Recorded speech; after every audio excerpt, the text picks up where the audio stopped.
बिस्मिल्लाहिर्रहमानिर्रहीम। अस्सलाम वालेकुम। आप देख रहे हैं अपना यूट्यूब चैनल और मैं शबाना कुरैशी। कासिम अली शाह साहब हमारे बहुत ही बड़े स्पीकर, मोटिवेशन करते हैं लोगों को।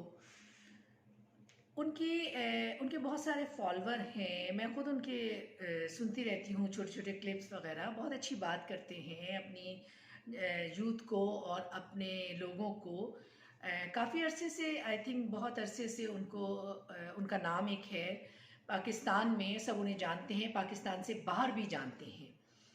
तो मेरा ख्याल है कि एक कॉलेज या यूनिवर्सिटियों में लेक्चर देना, नोट्स बना के उनको तैयार करके लेक्चर देना और उसके बाद 25, 30, 50 लोगों के सामने आप उनको लेक्चर दें, उनको मोटिवेट करें और ये बताएं कि भाई मतलब होते हैं, क्यों नहीं होते लोगों। मुझे खुद आपकी बातें, बहुत सारे क्लिप्स आपके बहुत अच्छे लगते हैं।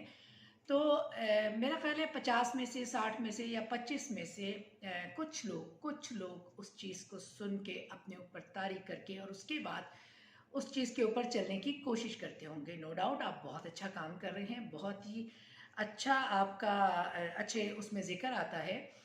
लेकिन कासिम अली शाह साहब, आप मुझे ये बताइए कि इतने सारे लोगों के आगे एक लेक्चर दे देना और फिर उसके बाद लेक्चर आपने देने हैं कॉलेज में, यूनिवर्सिटी में या कहीं भी, इस तरह की चीज़ें जहाँ जो भी इस तरह के इवेंट होते हैं, आपके लेक्चर्स को वो किया जाता है, अरेंज किया जाता है, तो फिर उसके बाद आप उसकी तैयारी करके और अपनी गुफ्तगू करते हैं, अपना बयान पेश करते हैं, अपने लोगों को आगे बढ़ने की और किस तरह से उनको मोटिवेट करते हैं। It's very good.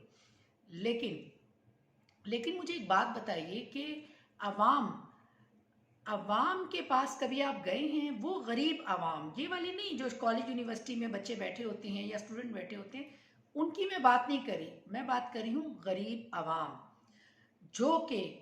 जो कि पिस रही है महंगाई में, हर चीज़ में। मतलब ये कि आपको सियासत के बारे में पता है, नो डाउट आपको इन चीज़ों के बारे में बहुत पता है, आपकी बुक्स भी हैं, आपकी बुक्स लोग खरीदते हैं, पढ़ते हैं और मेरा ख्याल है 100-200 करोड़ आपके फॉलोइंग भी होंगे। मैं सिर्फ ये पूछना चाह रही हूँ कि आपको सियासत के बारे में पता है? अपनी सारी ज़िंदगी आपने इधर वक्फ की, सियासत के बारे में आपको पता है? अपने पाकिस्तान के मुल्क की तकलीफ के बारे में पता है? नहीं पता, आपको बिल्कुल भी नहीं पता। आप शहबाज शरीफ के पास जाते हैं, उनका इंटरव्यू करते हैं, उनसे बात करते हैं, तो आपको इस बात का अंदाज़ा हो गया क्योंकि उनकी बॉडी लैंग्वेज से कि वो परेशान हैं। अब वो परेशान हैं, आगे से आपने कह दिया कि वो अवाम की तरफ से परेशान है, वो अपने पाकिस्तान की तरफ से परेशान है। नहीं, वो परेशान है अपनी ज़ात के लिए कि अब मैं क्या मुंह लेके अवाम में जाऊंगा। ठीक है, वो ये परेशान नहीं है कि मेरे पाकिस्तान का क्या हो, क्योंकि वो तो इक़्तिदार पे बैठे हैं। अगर वो परेशान होते तो अब तक वो बहुत कुछ डिलीवर कर चुके होते। 8-9 महीने हो गए उनको बैठे हुए। क्या किया है उनकी 80 की 80 काबीना ने?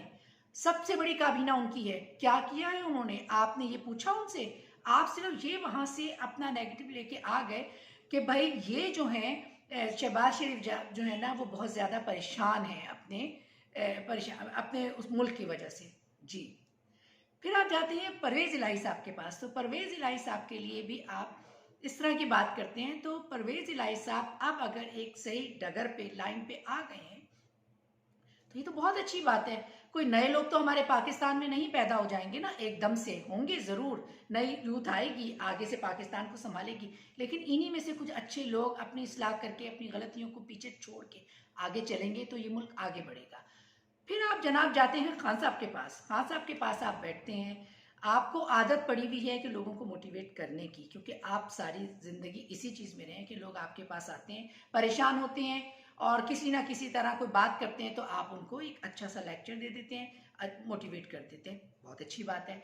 लेकिन जब आप खान साहब के पास गए तो खान साहब एक बहुत मुतमईन तरीके से बैठे हुए थे और उनको पता है कि उनकी अगली मंजिल क्या है। 26 साल कम नहीं होते जो उन्होंने अपने सिर्फ मुल्क के लिए वक्फ किए हैं। उससे पहले तो वो अपने मुल्क के लिए क्रिकेट खेल रहे थे या वो भी, लेकिन एक 26 साल का वक्त जो है ना, वो बहुत कम नहीं होता, वो बहुत होता है। तो उनको अपना पता है कि मेरी मंजिल कहाँ क्या है और मैंने कहाँ जाना है। मैंने एहतसाब करना है लोगों का, मैंने करप्शन को ठीक करना है, मैंने उन लोगों से पैसा निकाल के अपने मुल्क में लाना है। उनको पता है कि अवाम का, गरीबी का, पाकिस्तान का, मुल्क का किस तरह से दिफा करना है। उनको अपनी मंजिल पता है, वो फोकस्ड हैं कि उनको क्या करना है। उनके आगे आप इस तरह से बैठे थे कि आपको समझ नहीं आ रही थी कि ये मुझसे कोई ऐसी बात करें तो मैं अपना एक छोटा सा उनको नसीहत करूं या वो करूं। तो ऐसा नहीं है, ऐसा नहीं है कासिम साहब। बात ये है कि वो बंदा बिल्कुल मुतमईन है।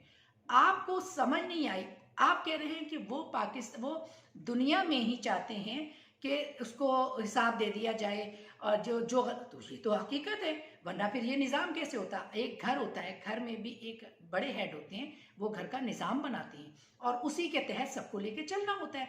इसी तरह एक शहर है, इसी तरह एक मुल्क है।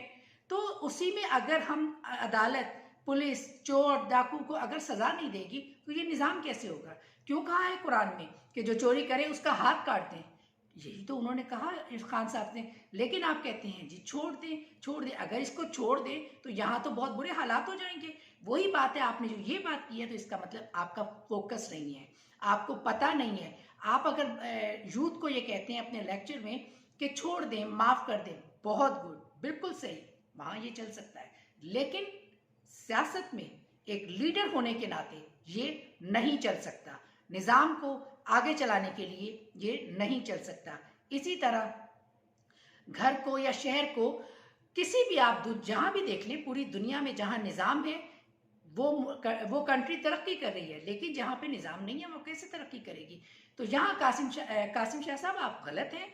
आपको अपनी गलती को सही करना चाहिए और आपको सब सियासत में आने से पहले अपनी उस गरीब आवाम के पास, आप सैलाब ज़दान के पास क्यों नहीं गए आप उनके पास, आपको जाके देखना चाहिए था। अगर आपको सियासत में आना है तो पहले आप अपनी आवाम में जाएं, अपनी आवाम से पूछें कि उन्हें क्या प्रॉब्लम्स हैं, उन्हें क्या तकलीफ है, कौन कौन से उनके मसाइल हल होने चाहिए। उसके बाद आप जो है ना, फिर आप आहिस्ता आहिस्ता उनके वोट से आगे आके बने। लीडर बनना आसान काम नहीं है। वो लीडर हैं, उन्होंने गोलियां खाई हैं, उनके ऊपर इतने इल्जामात लगे हैं, उनके ऊपर इतनी FIR कटी है, उनके ऊपर क्या कुछ नहीं हुआ। क्या वो उन्होंने वक्फ कर दी अपनी जिंदगी अपने पाकिस्तान के लिए। जैसे कायदे आजम, वो अपनी फैमिली को टाइम नहीं दे सके, किस लिए, हमारे मुल्क के लिए। इसी तरह लीडर बनना आसान काम नहीं होता। तो कासिम साहब, आप अपनी इस चीज़ के लिए इस्लाह करें। पढ़े लिखे समझदार आदमी है, गलती हो जाती है, हर इंसान से गलती होती है। अपनी इस गलती को सही करें। और पहले अगर आप सियासत में आना चाहते हैं, आप बहुत अच्छे नाइस बंदे हैं, पढ़े लिखे इंसान हैं, लोग आपको पसंद करते हैं, तो पहले पहली सीढ़ी पे अपना कदम रखें और उसके बाद आप आगे बढ़े और फिर अपनी राय बयान करें किसी भी लीडर के लिए। इंशाल्लाह फिर मिलते हैं एक अगले व्लॉग में। इजाज़त दीजिए। अल्लाह हाफिज़।